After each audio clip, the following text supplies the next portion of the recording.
عبادت کے مہینے جو ہیں وہ خاص طور پر رمضان، اور پھر رمضان کے علاوہ کچھ عبادت شعبان میں بھی، اور رمضان کے بعد کچھ عبادت شوال میں بھی، شوال کی ابتدا میں جو ستہ شوال کے نام سے روزے رکھتے ہیں۔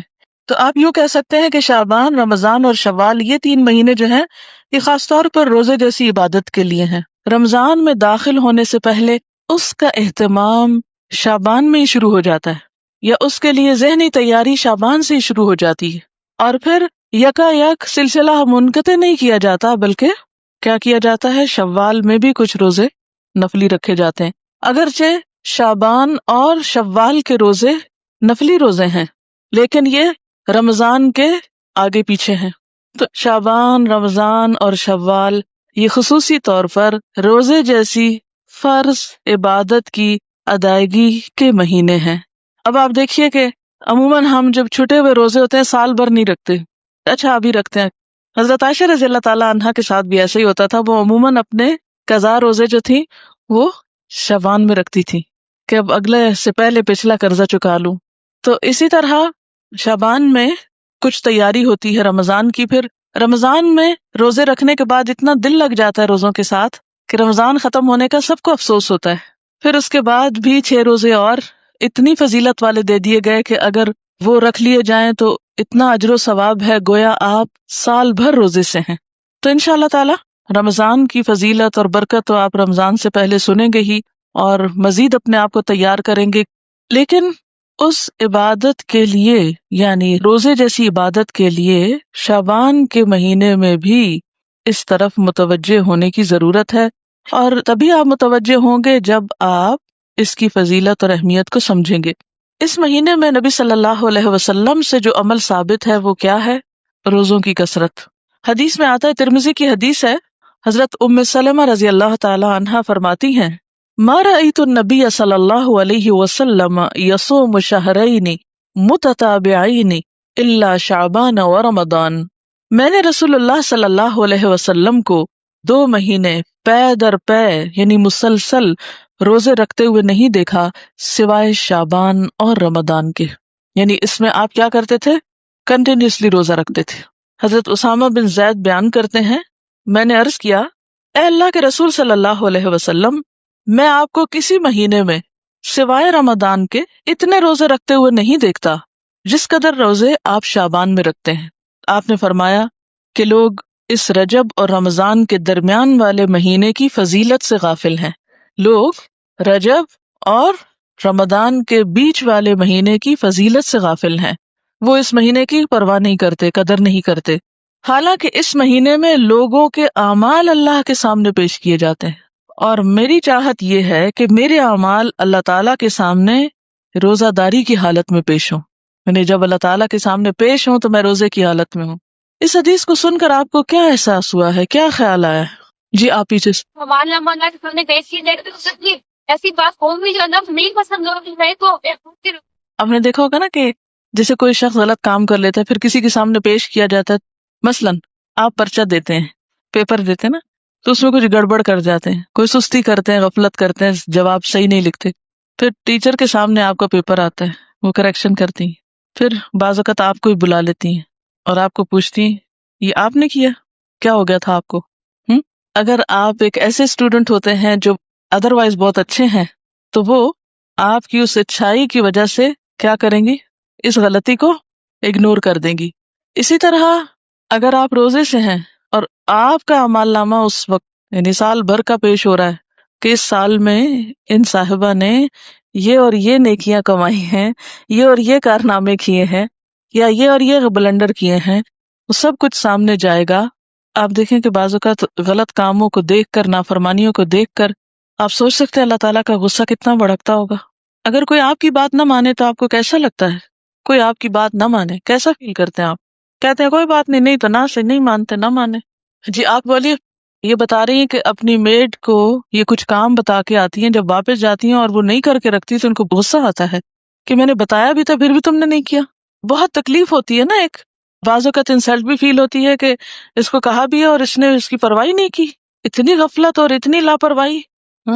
جی ہاں، دکھ اور افسوس بھی ہوتا ہے۔ تو آپ دیکھیے کہ جب آپ کا رجسٹر آپ کے سال بھر کے کام پچھلے شعبان سے اب تک جو آپ نے کیا وہ جو پیش ہوتا ہوگا. ویسے تو اللہ تعالیٰ روز بھی دیکھتے ہیں نا آپ کو، ہر لمحہ جانتے ہیں. اس کو پھر میں ایک چھوٹی سی مثال کے ذریعے بات سمجھاؤں گی. جیسے آپ کی ایک ٹیچر کلاس میں روز سبق سنتی ہیں آپ کا، ان کو اندازہ ہوتا ہے کہ آپ کتنا جانتے ہیں، لیکن پیپر دیتے ہوئے آپ کو کوئی وحشت آتی ہے کہ نہیں؟ ہوتی ہے کوئی ٹینشن آپ پر؟ ہوتی ہے. حالانکہ آپ روز ٹیچر کے سامنے اچھا یا برا سبق سنا رہے ہوتے ہیں، یا کام کیا نہیں کیا، لیکن وہی چیزیں دوبارہ پیپر میں آتی ہیں. تو ہر ایک چیز کا اپنا ایک طریقہ اور ایک کرینہ اور ایک سلیقہ ہوتا ہے نا. تو بالکل اسی طرح روز آپ کا اللہ تعالیٰ کی نظر میں ہونا اپنی جگہ ہے، لیکن لکھے ہوئے اعمال، تصویریں کھینچی ہوئی آپ کی البم، تو سارے کے سارے جب ایک خاص انداز میں پیش کیے جاتے ہیں کہ یہ کتاب تیار ہے، اتنا عمل زیادہ، اتنا کم ہے، اور ہم اس سے غافل ہوتے ہیں، تو اور تو کچھ نہیں کر سکتے. ایٹ لیسٹ اس مہینے میں حسب توفیق نیکی کے کام کریں، تاکہ اعمال نامہ جب پیش ہو تو اللہ تعالیٰ ہماری غلطیوں سے درگزر فرمائے. اور آخرت میں تو پیش ہونا ہی ہے نا. یومئذ تعرضون لا تخفی منکم خافیہ، اس دن تم پیش کیے جاؤ گے، تمہاری کوئی چھپی ہوئی بات بھی چھپی نہ رہے گی. جو آج دنیا میں چھپا ہوا ہے نا، وہ وہاں چھپا نہیں رہے گا. اور نبی صلی اللہ علیہ وسلم اپنے اعمال نامے کے پیش کرنے کے لیے کیا پسند کرتے تھے؟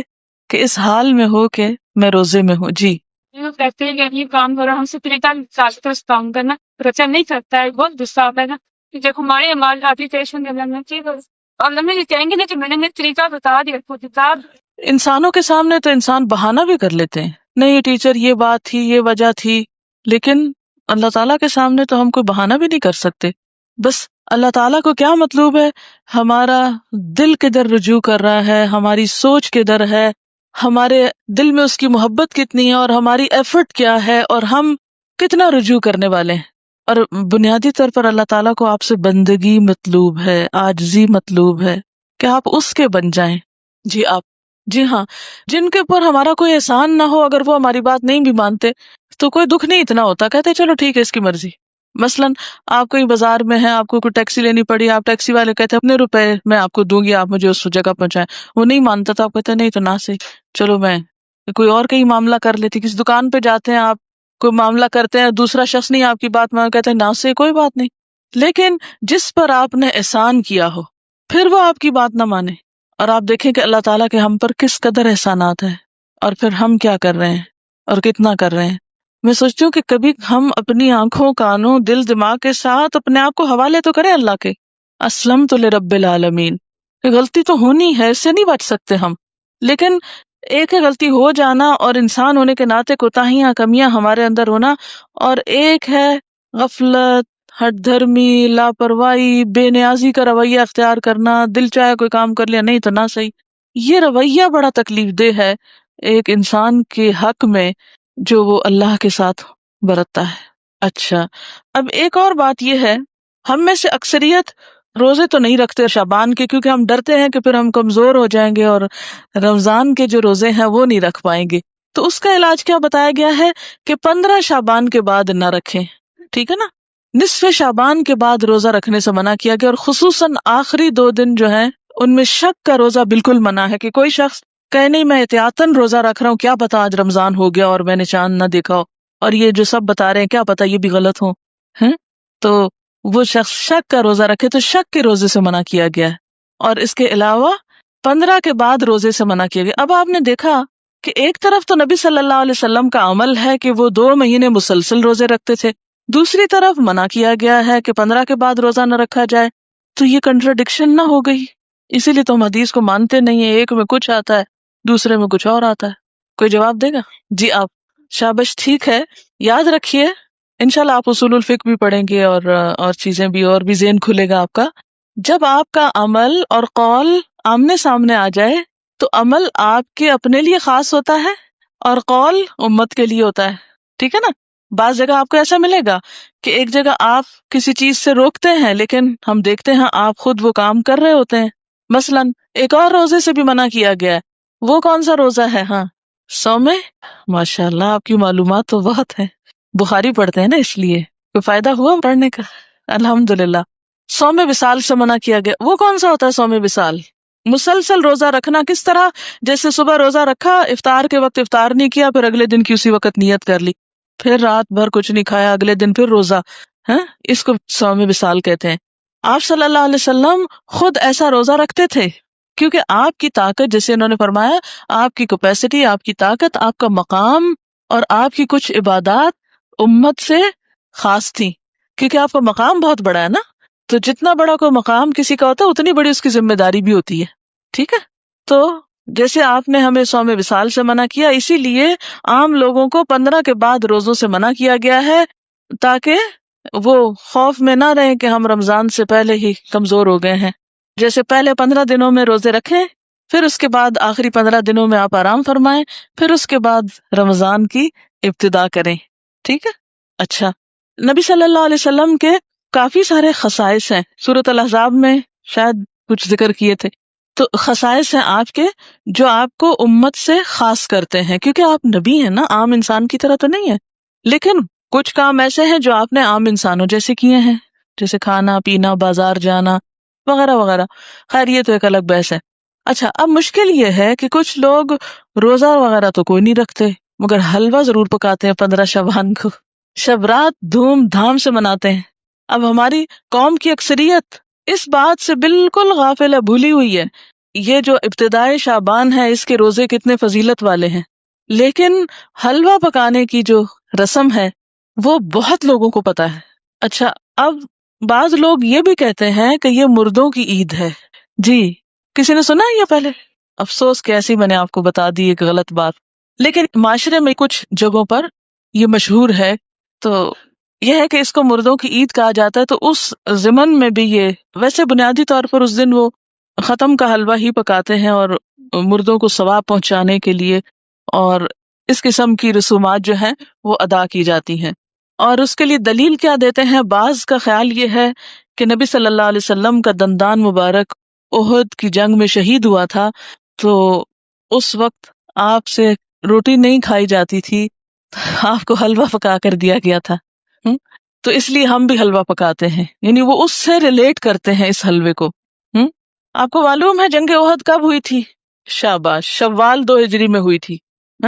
اب شعبان تو تھا ہی نہیں، یعنی جنگ احد 15 شعبان کو تو ہوئی ہی نہیں، ٹھیک ہے نا؟ تو اب یہ کہنا کہ ہم اس لیے حلوہ کھا رہے ہیں ثواب سمجھ کے کہ وہ آپ صلی اللہ علیہ وسلم نے کھایا تھا اس دن، اور دوسری بات یہ ہے کہ عربوں کے ہاں یہ جس قسم کا آپ حلوہ پکاتے اور کھاتے ہیں اور جو رسم مناتے ہیں، اس طرح کا حلوہ یہ عرب ڈش نہیں ہے، بیسیکلی اس طرح کے حلوے کی ریسیپی فرق ہے، یعنی لفظ حلوہ جو ہے وہاں سویٹ کے لیے، مٹھائی کے لیے بھی استعمال ہوتا ہے اور سویٹس کے لیے بھی استعمال ہوتا ہے، اور گھر میں پکائے ہوئے حلوے کے لیے بھی ہو سکتا ہے، ٹھیک ہے؟ لیکن یہ جو ہم عام طور پر سوجی کا حلوہ پکاتے ہیں اور ایک خاص طرح سے رنگ وغیرہ بھی ڈال لیتے ہیں بعض اوقات اس میں، تو یہ ہمارے اپنے ذائقے ہیں اور اپنے کھانے پینے کے سلسلے، اور پوری اس کا تو آپ سوچیں بھی نہ۔ آپ کو معلوم ہے صحابہ کرام نے پہلی دفعہ میدے کی روٹی کب دیکھی تھی؟ نبی صلی اللہ علیہ وسلم کے زمانے میں کبھی میدے کی روٹی پکی ہی نہیں تھی، پکائی ہی نہیں گئی تھی، اور آپ خود کیا تناول فرماتے تھے؟ جو کی روٹی، ان چنے آٹے کی روٹی۔ آپ کس شوق میں پوریاں پکاتے ہیں پھر؟ یہ کون سی سنت ہے؟ نہیں، ویسے ٹھیک ہے اپنے رواج کے لیے آپ پکائیں، مگر ایسی چیزوں کو اوائڈ ہی کریں تو بہتر ہے۔ تو اس لیے یہ کہنا کہ اس دن حلوہ پوری پکانا اس کی کوئی دلیل ہے یا اس کے پیچھے کوئی سنت ہے یا ثواب ہے، تو نہیں، یہ پھر ایک طرح سے بدعت ہو جاتی ہے۔ اچھا، بعض لوگوں کا خیال یہ ہے کہ اگر کوئی شب رات سے پہلے فوت ہو جائے اور اس کے نام پر حلوہ پوری نہ پکائی جائے تو وہ شخص اس وقت تک مردوں میں ہی نہیں شامل ہوتا، پتہ نہیں کہاں رہتا ہے وہ پھر۔ آپ اس کے نام پہ پکا رہے ہیں، کتنا ظلم ڈھا رہے ہیں کہ اس کو مردہ ثابت کرنے لگے ہیں یا مردوں میں شامل کرنے لگے ہیں، اسے رہنے دیں کہیں جیتوں میں پھر۔ جی ہاں، قبروں کی لپائی ہوتی ہے باقاعدہ، یہ پچھلے سال میں ملتان میں تھی اور میں نے خود دیکھی اور کچھ تصویر وغیرہ بھی دور سے اتاری کہ جو لوگ، یعنی مجھے یاد ہی نہیں تھا کہ آج 15 شعبان ہے، تو صبح کے وقت ہم گھر سے نکلے، اتنے لوگ قبرستان میں، اتنے لوگ، میں نے کہا خیر ہو، اتنے لوگ نعوذ باللہ کوئی اندر دفن ہو رہے ہیں یا کیا ہو رہا ہے۔ نہیں، سچ مجھے پہلے نہیں سمجھ آئی کہ اتنا کیوں اس میں رش ہے نا۔ پھر تھوڑا سا ہم آگے گلی، وہ ہمارے ایک رشتے دار ہیں، ان کا گھر اس طرح ہے کہ جب ان کے گھر سے نکلتے ہیں تو گلی کے دائیں بائیں قبرستان ہے، پھر باہر مین سڑک پر آ جاتے ہیں تو پھر وہاں سے بھی نظر آتا ہے۔ جب ہم گلی سے نکل کے مین سڑک پہ پہنچے تو وہاں ایک سبیل لگی ہوئی تھی، تو اس سے پتا چلا کہ یہ عید کی طرح کا کوئی موقع ہے، اور پھر لوگ باقاعدہ لپائی کر رہے تھے، بچے بھی اور بڑے بھی قبریں لیپ رہے تھے، اور پھر کوئی پھول ڈال رہے تھے، اور کوئی رات کو وہ چراغاں کر رہے تھے۔ اب میں یہ سوچ رہی تھی کہ اگر ساری قوم سال میں ایک دن قبرستان کی صفائی کرنے لگتی ہے یا قبرستان میں جا کے لپائی اور اس پہ لگ جائے، تو آپ دیکھیں کہ باقی کام کتنے رہ جائیں نا۔ اور پھر ہوتا کیا ہے، جب تک وارث جیتے ہیں کوئی لپائی آ کے کر دیتا ہے، جب وہ بھی چلے جاتے ہیں تو ختم ہو جاتا ہے سلسلہ۔ اب قبروں کو پکا کرنا یا ان کی بار بار لپائی کرنا، یہ بھی کوئی سنت نہیں ہے۔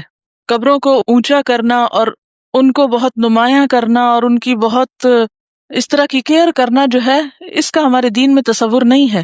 مردوں کا احترام لازم ہے، اس کے لیے اچھی گہری قبر کھودنے کے لیے کہا گیا، کھود کے پھر اس کے سائڈ پر زمین کھود کے بغلی قبر کا بھی حکم آتا ہے۔ وہ زیادہ بہتر ہے بنسبت اس کے کہ آپ تھوڑی سی قبر کھود کے اور پھر اوپر سے سنگ مرمر لگائیں یا کوئی اور، یہ چیزیں پھر ایکسٹرا ہیں، اس سے وقت بھی سرمایہ بھی ضائع ہوتا ہے۔ مردوں کو جو چیز فائدہ دیتی ہے وہ حلوہ پوری نہیں ہے، وہ آپ کی دعا ہے، جس کے لیے آپ 15 شعبان کا انتظار نہ کریں۔ کب کریں وہ دعا؟ ہر روز کریں، ہر روز نماز پڑھیں اور کہا کریں ربنا اغفر لی ولوالدی وللمؤمنین، اس میں سارے قبروں والے آ جاتے ہیں۔ وللمؤمنین یوم یقوم الحساب، صرف قبروں کے اندر والے نہیں آتے، باہر والے بھی آتے ہیں۔ المؤمنین، اتنی تو گرامر پڑھ لی ہے نا، ال لگ جائے اور پھر جمع کا بھی ہو ساتھ، سارے مومن آ جاتے ہیں، زندہ ہو کے، من الاحیاء والاموات، سب آ جاتے ہیں۔ تو بنیادی طور پر اس رات میں نہ تو کوئی حلوہ پکانے کا حکم ملتا ہے، اور نہ ہی دن کو قبروں کی لپائی کا حکم ملتا ہے، اور نہ ہی اس قسم کی کوئی خاص اس دن کی کوئی عید ہے۔ اور پھر اسی طرح یہ ہے کہ بعض لوگ اپنے گھروں کی خاص صفائی کرتے ہیں اس دن، ہو سکتا ہے آپ لوگ نہ کرتے ہوں، لیکن یہ رواج بھی ہے، اور ایک مخصوص جگہ پہ حلوہ چپاتی رکھتے ہیں، یہ لپائی وغیرہ کر کے تو ایک خاص کارنر جیسے ہوتا ہے، اور بعض لوگ اس کے ساتھ موسمی پھل اور مٹھائیاں وغیرہ بھی اس جگہ یعنی ایک سجاوٹ کرتے ہیں، بوفے کی طرح بنا لیتے ہیں اس کارنر کو۔ اور پھر ساتھ یہ بھی کہتے ہیں کہ لبان اگر بتی بھی تھوڑی سی ساتھ جلاتے ہیں کہ یہ مردوں کی فاتحہ ہو رہی ہے۔ آپ دیکھیں کہ مردے کو کیا کیا چیز فائدہ دیتی ہے۔ جب ایک شخص فوت ہو جاتا ہے تو کیا کیا چیز کرنی چاہیے؟ جی آپ فرمائیے۔ انسان قبر میں تنہا اترتا ہے، صرف ایک چیز ساتھ اترتی ہے، اور وہ انسان کا اپنا عمل ہے، ٹھیک ہے؟ باقی 2 چیزیں واپس آ جاتی ہیں، اولاد اور مال، جیسے غلام وغیرہ ہوں یا اور کوئی گاڑی جس پہ لے گئے اس کو، یا اس کے علاوہ بھی اگر کوئی چیز ہے تو یہ 2 چیزیں جو ہیں واپس آ جاتی ہے، مال اور اولاد، باقی عمل ساتھ اترتا ہے۔ ایک چیز، صرف ایک چیز، اگر وہ تھوڑے بہت کمی بیشی ہے تو پیچھے والے اب اس کے حصے کے عمل تو نہیں کر سکتے، لیکن نمبر 1 دعا کر سکتے ہیں جو مردے کو فائدہ دے گی، اور اس کے لیے آپ اس دن سے دعا شروع کیجئے جس دن سے وہ فوت ہوا، اور ہر روز کیجئے، اور اس میں آپ دیر نہ کیجئے، کرتے رہیے۔ دوسری چیز، علم ينتفع به، ایسا علم جس سے لوگ فائدہ اٹھائیں، یعنی اس کے نام پر سے مراد یہ کہ اس کی طرف سے آپ کیا کریں، کسی بچے کو پڑھا دیں، کوئی اسکول بنوا دیں، کوئی کتابیں آپ لے کے لوگوں کو کوئی لائبریری میں رکھوا دیں، کوئی بھی علم کا کام، یا اس نے خود جو کچھ پڑھایا تھا اپنے اسٹوڈنٹس کو، یا کتابیں لکھی یا کوئی اور اسی طرح کی چیز تیار کی۔ اور تیسری چیز جو اس کو فائدہ دیتی ہے وہ کیا ہے؟ صدقہ جاریہ، آپ اس کے لیے قربانی کریں، آپ اس کے لیے پیسے غریبوں کو دیں، مسکینوں کو کھانا کھلائیں، اس کی طرف سے صدقہ کر سکتے ہیں، ٹھیک ہے؟ لیکن خاص دن حلوہ پوری پکا کے، روشنی اگربتی جلا کے، اور ایک خاص سٹائل میں یہ سب کرنا جو ہے، یہ نبی صلی اللہ علیہ وسلم کی ایسی کوئی سنت نہیں ہے، اور نہ ہی ایسا دین کو مشکل بنایا گیا ہے جو ہر شخص کے بس کی بات نہ ہو۔ یعنی ہمارا دین ایسا نہیں کہ کچھ لوگ تو اس پر عمل کر سکے اور کچھ اس پہ عمل کے قابل ہی نہ ہو۔ اب ہر شخص تو حلوہ پوری پکا نہیں سکتا، مثلاً میں حلوہ تو شاید پکا لوں اگر پوری نہ پکا سکوں، آپ میں سے میرے خیال اکثریت روٹی بھی نہیں پکانا جانتی ہوگی۔ جب سے میں ہاسٹل میں رہ رہی ہوں تو میں نے اکثر لڑکیوں کی روٹی بنانی ٹیسٹ کی ہے، اور صحیح روٹی نہیں بنانی آتی، جو ہم میں سے ہر کوئی ہر روز کھاتا ہے، ہمارا اسٹیپل فوڈ ہے. کچی روٹی پکاتے ہیں، جلی ہوئی پکاتے ہیں، صحیح روٹی نہیں پکانی آتی. تو اب آپ دیکھیں کہ اگر روٹی نہیں بنانی آتی تو پوری کس کو بنانی آتی ہوگی؟ ٹھیک ہے نا. پھر اس کے بعد یہ ہے کہ ہر ایک کے پاس اتنے پیسے کہاں ہوتے ہیں کہ وہ حلوے کے لیے سب کچھ مہیا کر سکے. اور پھر آپ دیکھیے کہ حلوہ بھی پکانے کا صحیح طریقہ آنا چاہیے. کئی لوگ میں نے دیکھے ہیں کہ وہ کچا پکا سوجی کو کر کے اس میں یلو کلر ڈال کے، پانی ڈال کے اور کچی چینی ڈال کے حلوہ پکا کے رکھ دیتے ہیں جس سے پیٹ میں درد ہو جائے. حلوہ اس وقت اچھا پکتا ہے جب آپ کو سوجی بھوننی آتی ہو صحیح، اور وہ پیشنس مانگتا ہے، صبر. بہت ہلکی آنچ پہ کوئی کم از کم 1 گھنٹہ اگر آپ سوجی بنائیں پھر جا کر صحیح حلوہ بنتا ہے. سوجی بھوننے میں جلد بازی جو ہوتی ہے وہ کبھی بھی حلوے کو صحیح نہیں پکنے دیتی. ٹھیک، لیکن ہم ہر چیز میں انسٹنٹ فوڈ کے عادی ہو گئے، انسٹنٹ، جلدی، فوری، جس کے نتیجے میں ہم اب دوسروں کو بیمار تو نہ کریں ایسے حلوے کھلا کے. بعض اوقات دم بھی اس کا صحیح نہیں آنے دیتے، کچا ٹیسٹ آ رہا ہوتا ہے اس میں. آپ کو پتا ہے مکھڈی حلوہ جو ہوتا ہے وہ کیسے بنتا ہے؟ دیکھیں، خواتین کا دل پسند ٹاپک ہے نا، تو کیا ہوا اگر ہم اس پہ ذرا سی بات کر لیں. کیسے بنتا ہے؟ کسی کو آتا ہے؟ ہاں بتائیے. ہاں، کتنی دیر پکتا ہے؟ تھوڑا ہے. کوئی اور بتائے گا؟ اٹک کی طرف کا کون ہے آپ میں سے؟ کیونکہ اس طرف یہ مکھڈی حلوہ بنتا. ہاں بتائیں گے آپ کتنا ٹائم لگتا ہے مکھڈی حلوہ بننے میں؟ دیکھا، اب خالہ تک رہ گیا. دیکھا، آپ نے سیکھا نہیں ہے. وہ ہوتا یہ ہے کہ سوجی کو پانی یا دودھ میں بھگوتے ہیں، پھر اس کو اتنا پکاتے ہیں کہ وہ دونوں پھر الگ ہوں. یعنی دودھ تو خیر الگ نہیں ہوتا، لیکن اس کا جو گھی ہے، گھی میں پکاتے ہیں نا، تو پھر وہ گھی اور وہ بالکل الگ الگ جب ہو جائے تو پھر اس کو چھوڑتے ہیں. اور تقریباً 6 گھنٹے تو اس میں لگ ہی جاتے ہیں اگر آپ صحیح پکانا چاہتے ہیں. ویسے تو 2 منٹ میں بھی آپ گھول کے گرم کر کے رکھتے ہیں. خیر، یہ باتیں میں نے ضمناً ودن بریکٹس اس لیے کی ہیں کہ آپ سب بچیاں ہیں، خواتین ہیں، گھر والوں کی صحت کا انحصار آپ پر ہے. اگر آپ کو صحیح کھانا پکانا آتا ہوگا اور صبر بھی ساتھ آتا ہو تو پھر آپ کے گھر والے صحت مند ہوں گے، اور وہ صحت مند ہوں گے تو آپ کو دین کا کام کرنے کا وقت ملے گا. تو یہ جو صحیح کھانا پکانا آنا یہ بہت بڑی نعمت ہے، اور اس پر وقت لگائیں اور اس کو سیکھیں اپنے والدین اور خالہ وغیرہ سے، کیونکہ ایسا نہ ہو کہ یہ زبان تو ہماری جا ہی رہی ہے، ویسے آدھی اردو بولتے ہیں آدھی انگریزی بولتے ہیں. اب کھانوں میں بھی ہم نے کچھ چائنا سے منگا لیے ریسیپیز، کچھ ادھر ادھر سے، اب وہ کھانے کے سٹائل بھی بدلتے جا رہے ہیں. حالانکہ بیسٹ فوڈ جو ہے الحمدللہ ہمارے اس کانٹیننٹ کا ہے کہ جو بہت اچھی طرح ویل کوکڈ اور ٹیسٹ کے حساب سے بھی اچھا ہوتا ہے. لیکن افسوس یہ کہ اب ہم آؤٹ ڈور ایٹنگ کے اتنے عادی ہو گئے ہیں کہ ہمیں گھر میں پکانا اچھا ہی نہیں لگتا نا. اور اکثر لڑکیوں کو یہ کہتے سنا گیا، آئی ہیٹ کوکنگ. دین والی کوئی لڑکی یہ زبان سے بات نہ نکالے. ٹھیک ہے، کیوں نہ نکالے؟ وجہ آپ کو پتا ہے کہ کھانا کھلانا کون سے کاموں میں سے؟ جی ہاں، تو یہ صرف غریب کو کھانا کھلانا نہیں، اپنے گھر کے غریبوں کو کھلانا جو ہے وہ بھی ایک بہت بڑی نیکی کا کام ہے. تو ہیٹ کوکنگ کہنے کی بجائے، لیکن اعتدال اس میں بھی، یہ نہیں کہ پھر آپ کچن سے نہ نکلیں. اور اس میں ایک سادہ غذا ہو لیکن ویل کوکڈ، نیوٹریشس، جس سے آپ کی صحت، آپ کے بچوں کی صحت درست رہے. اگر وہ درست رہے گی انشاءاللہ آپ کے پاس وقت زیادہ ہوگا، پھر آپ دین کا کام زیادہ اچھی طرح کر سکیں گے. ٹھیک ہے نا، یہ بات میں اپنے تجربے سے آپ کو بتا رہی ہوں. جی آپ کچھ کہنا چاہ رہی؟ جی دعا کر سکتے ہیں، اللہ تعالیٰ کے لیے کیا مشکل ہے؟ وہاں تو ہے نا اس کے پاس، وہ جدھر چاہے ڈال دے. یمحو اللہ ما یشاء ویثبت. کیا مطلب اس آیت کا؟ یمحو اللہ ما یشاء ویثبت، مٹا دیتا ہے جس چیز کو چاہتا ہے اور باقی رکھتا ہے جس کو چاہتا ہے. اس میں جو چاہے وہ تبدیلی کر سکتا ہے.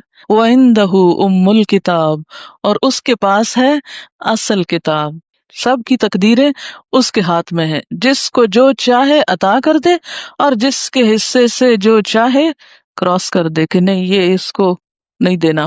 اچھا جناب، پھر اس کے بعد یہ ہے کہ بعض لوگوں نے یہ بھی بات مشہور کر رکھی ہے کہ میت کی روح 40 دن گھر آتی رہتی ہے، اور مومنین کی روح جمعہ کی رات کو، شب برات کو اور عیدین کو اپنے گھروں پہ آتی ہے.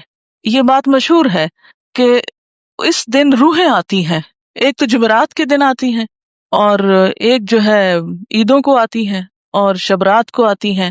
حالانکہ اس کے پیچھے کوئی دلیل نہیں ہے، یہ ہمارا اپنا خیال ہے. دیکھیں وہ کس لیے آئیں گے، کیا کرنے آئیں گے؟ ان کا دنیا سے کوئی رشتہ، کوئی تعلق، ان کو تو کوئی انٹرسٹ ہی نہیں رہتا. یہاں سے جو نیک لوگ ہوتے ہیں وہ کہتے ہیں شکر ہے ہماری جان چھوٹی اس مصیبتوں کے گھر سے، اس قید خانے سے. اور جو برے لوگ ہوتے ہیں وہ جتنا بھی چاہیں کہ آ کے واپس کوئی اچھا عمل کر سکے تو آ نہیں سکتے. سورۃ المؤمنون میں آپ نے ایک آیت پڑھی ہوگی، وَمِن وَرَائِهِمْ بَرْزَخٌ إِلَى يَوْمِ يُبْعَثُونَ. جو روح ایک دفعہ آگے چلی گئی ان کے پیچھے برزخ حائل ہو گیا، پردہ حائل ہو گیا. کب تک؟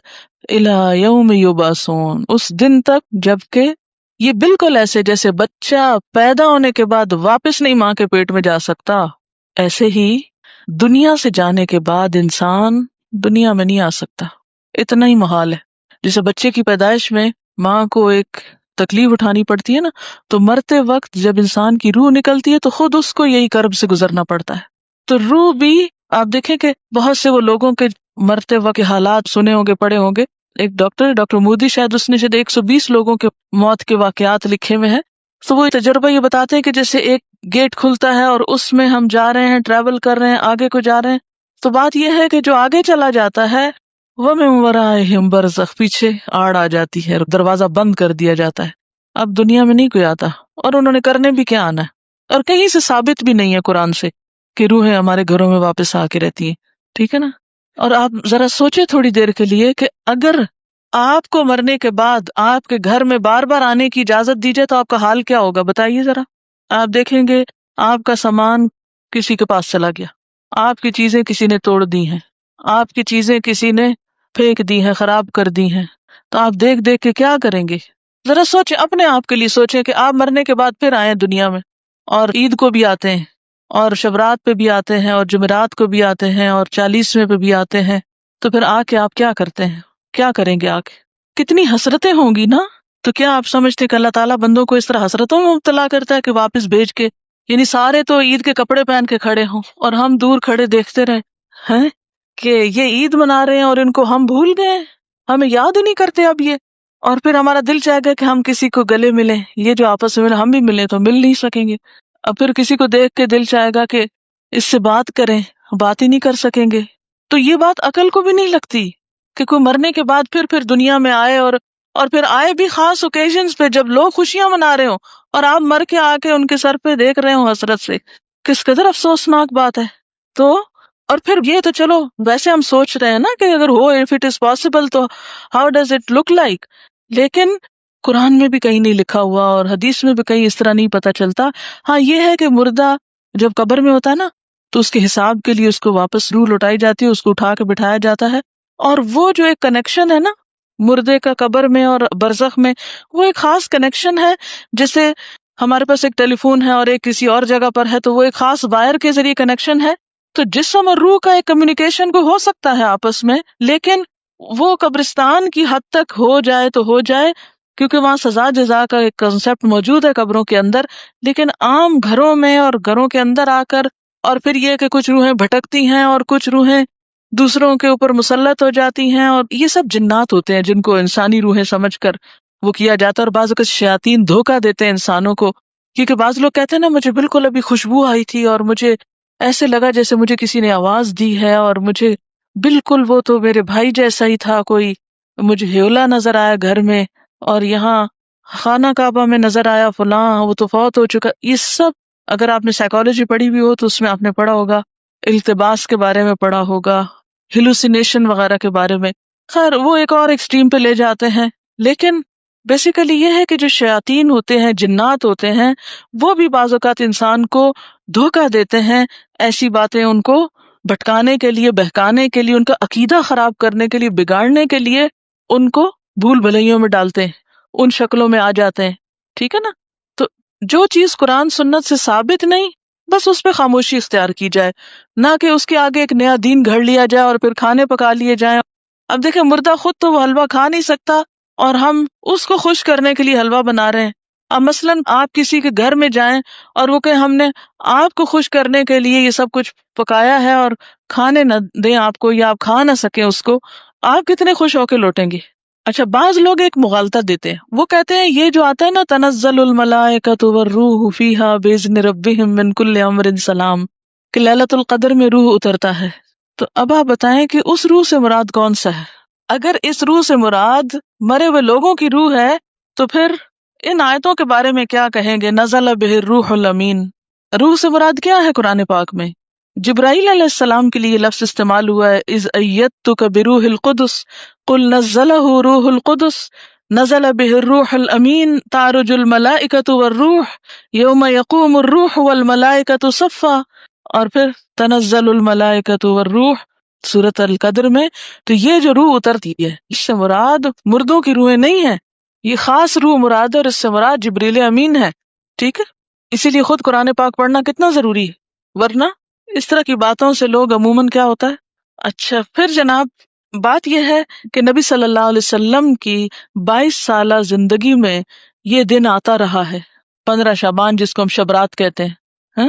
لیکن کبھی بھی آپ نے یہ کام نہیں کیے، نہ کوئی آتش بازی کی ہے اور نہ ہی کوئی حلوے پکائے ہیں، نہ ہی کوئی اس قسم کے اور کوئی تصورات ہمیں دیے ہیں، نہ اپنے عمل سے اور نہ ہی اپنے قول مبارک سے۔ اور یہ جو اس رات کو چراغوں کی روشنی ہے یہ بھی اسراف میں شامل ہوتی ہے۔ لوگ گھروں پر موم بتیاں لگاتے ہیں نا، کبھی دیکھیے موم بتیاں، اور پھر اس کو بھی آہستہ آہستہ عید کا نام دے دیا ہے۔ اب دیکھیں کہ عیدیں بڑھانے پر بہت ہمارا زور ہو گیا، مثلاً عید میلاد النبی ایک بنا لی ہے، ایک شبرات کو مردوں کی عید کہہ کے عید بنا لیا ہے، 2 عیدیں پہلے تھیں جو آپ صلی اللہ علیہ وسلم نے بنائی وہ تو اصل عید ہے۔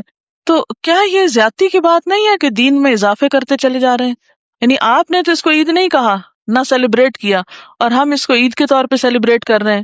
اصل میں ہندوؤں کے ہاں ایک دن ہوتا ہے دیوالی کا، اس میں اس قسم کے کام ہوتے ہیں، مخصوص گھر لیپا پوتی کرتے ہیں، مخصوص کارنر پہ کھانے حلوے پکا کے رکھتے ہیں، چراغاں کرتے ہیں، ہاں؟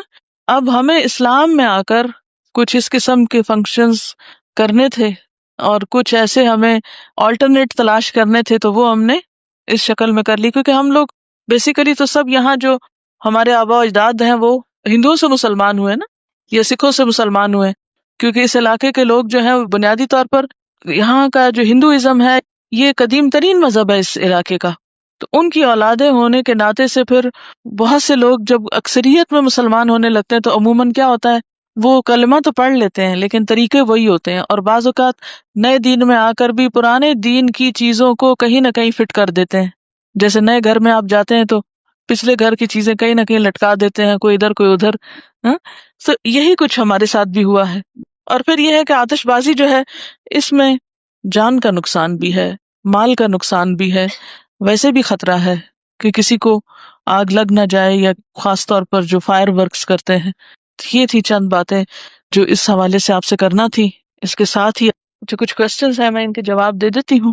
ایک اور غلط فہمی بھی اس دن کے بارے میں ہے جس کا ذکر کرنا ضروری ہے۔ بہت سے لوگ یہ سمجھتے ہیں کہ اس رات کو تقدیر کے فیصلے ہوتے ہیں، 15ویں شعبان کو، ٹھیک ہے، کہ تقدیر لکھی جاتی ہے، اور اس کو کر دیتے ہیں مکس کس کے ساتھ؟ لیلۃ القدر کے ساتھ۔ لیلۃ القدر جو ہے وہ رمضان کی رات ہے۔ قدر کا کیا معنی ہے؟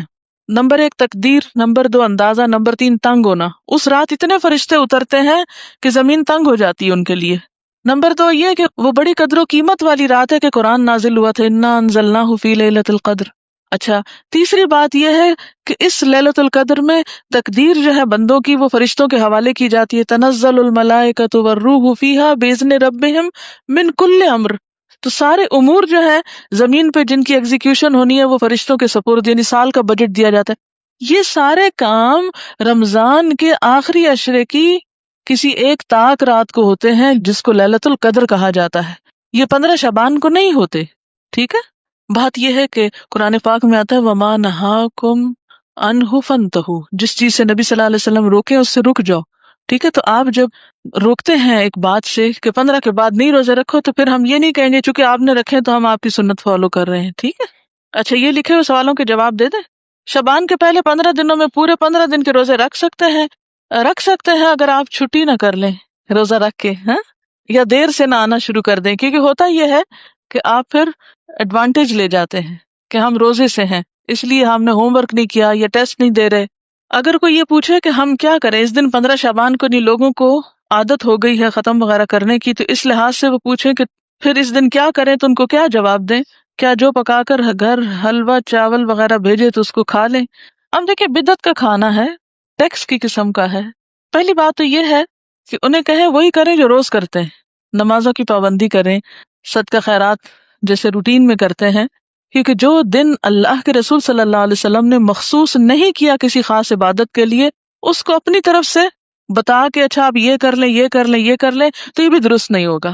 آپ کیا بتائیں، جو روز کرتے ہیں وہی اس دن کریں، کیونکہ نبی صلی اللہ علیہ وسلم سے کوئی خاص عمل ثابت نہیں ہے. اگر والدین اور شوہر روزے اس ماہ میں منع کرے تو کیا ان کی بات مان لی جائے؟ نفلی روزے میں شوہر کی اجازت ضروری ہے، تو یہ نفلی روزے ہیں، ٹھیک ہے نا. اللہ یہ کہ آپ کو فرض پورا کرنا ہے، پچھلا قضا کرنا ہے، وہ تو پھر آپ نہیں کسی کی بھی مانیں گے. لیکن نفلی روزے میں بیوی کے لیے شوہر کی اجازت ضروری ہے لیکن والدین کی ضروری نہیں ہوتی. واٹس یور گرینڈ سنز نیم؟ چلے میں آیت ایک پڑھتی ہوں، آپ بتائیے. لم نجعل لہ من قبل سمیہ، جی یہ نام اللہ تعالیٰ نے خود رکھا تھا نا حضرت یحییٰ کا. چلیے، اگر کسی عورت کے پچھلے رمضان کے فرض روزوں کی قضا باقی ہو، وہ روزے رکھنے کی طاقت رکھتی ہو تو 15 کے بعد رکھ سکتی ہے یا قطعی ممنوع؟ دیکھیں قطعی ہے یا نہیں، جب پسندیدہ یہی ہے کہ نہیں رکھے، اللہ یہ کہ قضا رہتے ہیں تو کچھ قضا پھر شوال میں جا رکھے. ٹھیک. اچھا ایک چھوٹی سی بات مجھے خیال آ رہا تھا، میں آپ سے شیئر کروں گی، ہے تو بس ایسے ہی لیکن مجھے اس بات سے تھوڑی سی خوشی ہوتی ہے، میرے ذہن میں آ رہی تھی، آپ نے یہ نام کی بات کی ہے تو اس وقت الحمدللہ میری نانی موجود ہے نا، زندہ ہے، یعنی میری نانی، اور میں بھی نانی بن گئی ہوں. تو وہ اور اتفاق یہ ہے کہ مجھے یہاں پر آئی ہوں، یہاں سے میں اپنی نانی کی ملاقات کے لیے بھی، اسی وزٹ میں میرا درس تھا سرگودا میں بھی، تو میں ان سے بھی ابھی ملاقات کروں گی جا کے. تو ایسے ایک اتفاق کی بات ہے، اللہ تعالیٰ کو ایسے ہی منظور تھا، تھوڑا سا آپ سے شیئر کرنا تھا. نانی بننے کے بعد نانی کی زیارت کرنے جانا ہے، کیونکہ جب مریم ایکسپیکٹ کر رہی تھی تو میرا بہت دل چاہتا تھا کہ کاش میری نانی زندہ رہے یہ خبر سننے کے لیے. ویسے الحمدللہ she is about 100 but she is all right. ویسے تو بڑھاپے کی ایک ویکنیس ہوتی ہے لیکن اپنے پاؤں چل کر واش روم جاتی ہیں. جب لاسٹ ابھی میں ملی ہوں تو اس وقت الحمدللہ چھوٹا موٹا اپنا کام کر لیتی ہیں، بستر بنا لیا، کچھ اور اپنے ہاتھ سے کھا پی لیا، چل پھر لیا. پہلے تو گفتگو بہت اچھی کرتی تھی، بہت فصیح اللسان تھی، لیکن یہ کہ اب اس دفعہ میں نے دیکھا کہ بات کم کر رہی تھی. الحمدللہ. میری نانی کی والدہ اس وقت فوت ہوئی تھی جب وہ بہت چھوٹی تھی. ایک طاعون پھیلا تھا پچھلی صدی کے شروع میں، 1900 اینڈ سم تھنگ میں، کچھ 10-8 تھا یا کچھ ایسے ہی تھا، 1910 کی بات ہے یا 8 کی بات ہے، مجھے اب صحیح یاد نہیں اس وقت تاریخ، لیکن اسی کے لگ بھگ تھا. تو اس وقت وہ اپنی والدہ کا دودھ پی رہی تھی اور وہ والدہ فوت ہو چکی تھی، وہ طاعون کے مرض کا شکار ہوئی تھی. طاعون پھیلا تھا، بہت لوگ فوت ہوئے تھے اس طاعون میں. وہ بتاتی ہوتی ہے نانی کہ میں اپنی فوت ہوئی بھی ماں کا دودھ پی رہی تھی اور پھر مجھے آ کے اٹھایا گیا تھا ماں کے سینے سے، تو انہوں نے اپنی والدہ کو نہیں دیکھا ہوا. اب یہ اللہ کے فیصلے نا کہ اپنی والدہ کو انہوں نے نہیں دیکھا لیکن اگلی کتنی جنریشنز کی خبر ان کو زندگی میں ملی.